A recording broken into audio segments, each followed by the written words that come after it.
The Forgotten Empire. How Venice ruled the seas. In the misty waters of the Adriatic Sea, a city rose from the marshes to become one of history's most unusual and powerful empires. Built on wooden stilts driven into muddy lagoon islands, Venice transformed from a refugee settlement into a maritime superpower that controlled the Mediterranean for centuries. This is the story of how a city with no land, no natural resources, and no army became the wealthiest place in Europe. The birth of La Serenissima. The story begins in the 5th century when terrified mainland Italians fled from Attila the Hun and other barbarian invaders. They escaped to a scatter of inhospitable muddy islands in a lagoon, too worthless for their pursuers to follow. These desperate refugees never intended to stay permanently, but what began as a temporary haven became something extraordinary.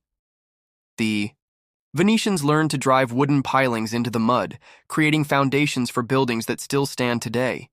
They transformed their watery prison into a fortress that no land-based power could easily attack. By the 9th century, Venice had evolved from a Byzantine outpost into an independent republic governed by an elected doge.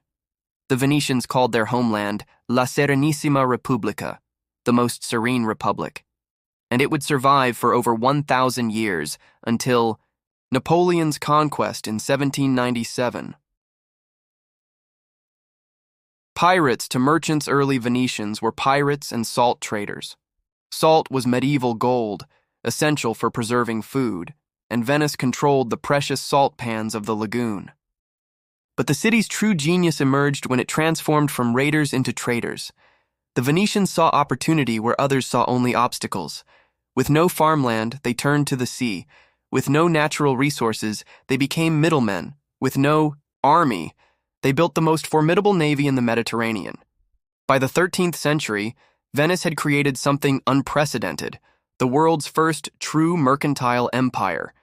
Unlike land empires built on conquest, Venice created a network of trading posts, naval bases, and colonial outposts stretching from the Adriatic to the Black Sea and beyond.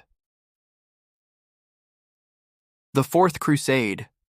The day Venice stole an empire, the most shocking chapter in Venetian history came in 1204 during the Fourth Crusade. Originally intended to liberate Jerusalem, the crusade was hijacked by the cunning 97-year-old blind Doge Enrico Dandolo. Unable to pay Venice for their transport ships, the Crusaders became pawns in Dandolo's grand scheme.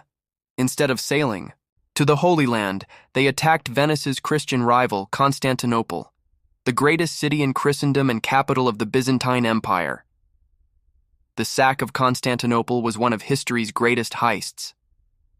The Venetians systematically looted the city's treasures, including the 4 bronze horses that still adorn St. Mark's Basilica. They dismantled entire Byzantine palaces and shipped them home stone by stone. When the dust settled, Venice controlled 3/8 of the Byzantine Empire. Overnight, a city of merchants had become an imperial power spanning the eastern Mediterranean. Arsenal.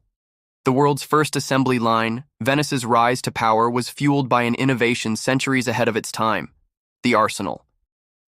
This massive shipyard was the world's first industrial complex, employing up to 16,000 workers in specialized roles.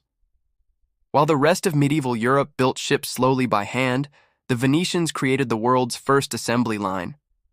At its peak, the arsenal could produce a fully equipped merchant or naval vessel every day, a rate unmatched until the Industrial Revolution. Contemporary accounts describe how the arsenal could build, equip, and launch a ship in less than 24 hours if necessary.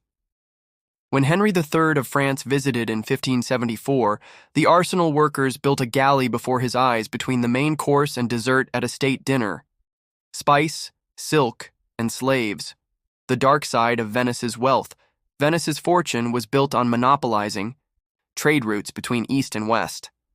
The city controlled the flow of spices, silk, and luxury goods from Asia to Europe. Venetian merchants like Marco Polo ventured to distant lands, establishing trade networks that enriched the city beyond imagination. But there was a darker side to this prosperity. Venice was Europe's largest slave market, trafficking in human beings from Eastern Europe, the Black Sea region, and North Africa. The city that prided itself on liberty denied it to countless others. The Venetians also profited from religious hypocrisy. While the rest of Europe was forbidden from trading with Muslims during the Crusades, Venice secured special papal dispensations to continue its lucrative commerce with the Islamic world, selling European timber, metals, and even weapons to the very forces Christians were fighting. The Republic of Secrets Venice pioneered diplomatic espionage and created Europe's first professional intelligence service. The Council of Ten, Venice's secretive security,